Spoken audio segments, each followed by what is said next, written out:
এই প্ৰাক্তন কংগ্ৰেছী কেইটাৰ মগজুৰ বিকৃতি হৈছে নেকি? প্ৰাক্তন কংগ্ৰেছী কেইগৰাকীয়ে নিজকে সাংঘাতিক বিজেপি দেখুৱাবলৈ গৈ কিয় তেওঁলোকে ৰাজহুৱাভাৱে যি টি মন্তব্য দিবলৈ আৰম্ভ কৰিছে? এওঁলোকক চিকিৎসাৰ প্ৰয়োজন হৈছে, মানসিক চিকিৎসা।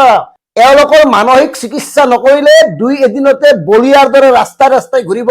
এই দিগন্ত কলিতা মগজুত মাল আছে নে নাই প্ৰথমতে এইটো সুধিছো।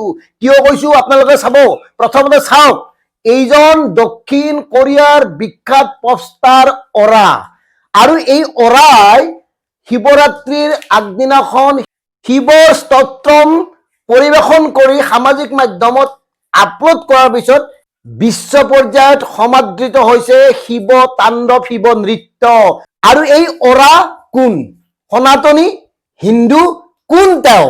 অৰা এজন দক্ষিণ কোৰিয়াৰ পপষ্টাৰ। তেওঁৰ ধৰ্ম কি, তেওঁৰ জাতি কি আমি ক'বলৈ নাযাওঁ, কিন্তু অৰাৰ দৰে এগৰাকী লোকে যেতিয়া ভাৰতীয় ঐতিহ্য পৰম্পৰা বা ভাৰতীয় সনাতনীৰ যিটো চিন্তা চেতনাক বিশ্ব পৰ্যায়লৈ নিবলৈ চেষ্টা কৰিছে, সেই সময়ত দিগন্ত কলিতাৰ দৰে থাৰ্ড বিধায়ক এগৰাকীৰ মুখত এই মন্তব্য শোভা পায়নে?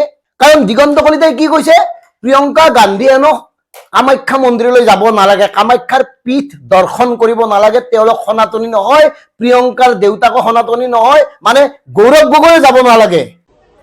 কিন্তু প্ৰিয়ংকা গান্ধীক যে আপোনালোকে কামাখ্যা দৰ্শন কৰাব, তেখেত সনাতনী নে? তেখেতৰ দেউতাক আৰু মাক সন্তাই সনাতনী নে? প্ৰিয়ংকা গান্ধী কাৰ জীয়ৰী?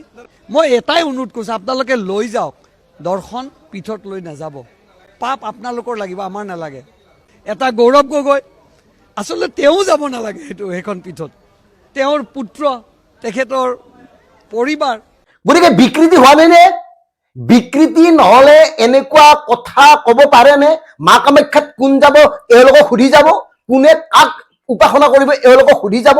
কিহৰ সনাতনী? সনাতনী মানে কি? যদি দম আছে, যদি সঁচাকৈ সনাতনী, দিগন্ত কলিতাই সনাতনীৰ ব্যাখ্যা আমাক আগবঢ়াওক।